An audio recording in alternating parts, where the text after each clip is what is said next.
नमस्कार, one India Hindi में आपका स्वागत है। कोरोना वायरस की महामारी देश में एक बार फिर तेजी से पांव पसारने लगी है। कई राज्यों में रिकॉर्ड तोड़ केस सामने आ रहे हैं। वहीं दूसरी ओर तेजी से पांव पसारती कोरोना महामारी के बीच कोरोना का वैक्सीनेशन भी तेज गति से चल रहा है। राष्ट्रपति, प्रधानमंत्री समेत सियासत के कई दिग्गज कोरोना वायरस वैक्सीन की पहली डोज ले चुके हैं।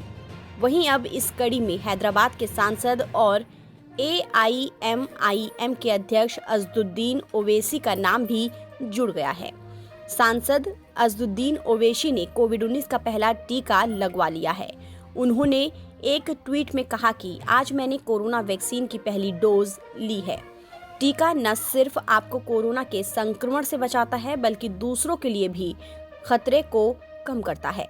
मैं आप सभी से गुजारिश करूंगा कि जल्द से जल्द स्वास्थ्य केंद्र में अपॉइंटमेंट लें और टीका लगवाएं। अल्लाह हमें इस महामारी से बचाए। हालांकि उन्होंने इस बात की जानकारी नहीं दी कि उन्हें कोविशील्ड दी गई है या कोवैक्सीन। ओवैसी ने कंचनबाग के ओवैसी हॉस्पिटल में टीका लगवाया। आज मैं अल्हम्दुलिल्लाह कोविशील्ड का वैक्सीन मैं और हमारे वाइफ लिए हैं और मेरी आप तमाम से गुजारिश है कि जो जिसको वैक्सीन लेना है उन सब से मेरी गुजारिश है, अपील है कि आप फ़ौरन वैक्सीन लीजिए, क्योंकि आपकी जान बचाना ज़रूरी है। और साथ ही साथ हम देख रहे हैं कि बड़ी अफसोस की बात है कि हमारे मुल्क में मुख्तलिफ़ रियासतों में, बड़े बड़े शहरों में दोबारा कोरोना के केसेस में इजाफ़ा हो रहा है। इसलिए बहुत ज़रूरी है कि जिनको वैक्सीनेशन लेना है वो फ़ौरन जाकर अपने वैक्सीनेशन ले, अपनी सेहत का ख्याल रखें। और ये ज़रूरी है क्योंकि अब दोबारा कई मुकामात से मुझे मालूम हो रहा है कि केसेस बढ़ रहे हैं। आज सुबह में हमारे पार्टी के एक बहुत ही सीनियर रुकन जो हुसैन आलम हैदराबाद के रहने वाले थे, अतहर साहब, उनका भी कोविड से इंतकाल हो गया। तो इसलिए बहुत ज़रूरी है कि आप अपना तहफ़्फ़ुज़ करिए। ये वैक्सीनेशन अवेलेबल है, किसी भी किस्म की अफवाहों पर ध्यान मत दीजिए या कोई उस तरह की बात करा बिल्कुल गलत है। अल्लाह की तरफ से एक वैक्सीनेशन आई है और हमको भी ये बताया गया है कि अपनी जान की हिफाजत करें।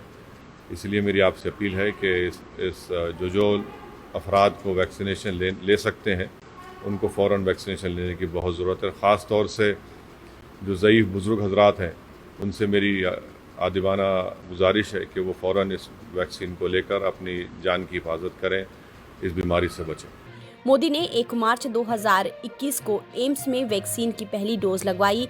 तब ओवैसी ने जर्मन सरकार के एक बयान का हवाला देते हुए कहा कि वहां की सरकार ने ये बताया कि कोविशील्ड 64 साल या उससे अधिक उम्र के लोगों पर उतना इफेक्टिव नहीं है जितना कि 18 से 64 साल के आयु वर्ग वालों के लिए।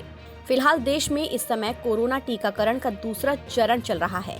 इसमें 60 साल से ज्यादा के बुजुर्ग और 45 साल से ज्यादा के उन लोगों को वैक्सीन दी जा रही है जिनका किसी बीमारी के चलते संक्रमण की चपेट में आने का खतरा ज्यादा है। इससे पहले स्वास्थ्य कर्मियों और फ्रंट लाइन वर्कर्स को वैक्सीन दी गई थी। देश में भारत बायोटेक की कोवैक्सीन और सीरम इंस्टीट्यूट की कोविशील्ड को इस्तेमाल की मंजूरी मिली है।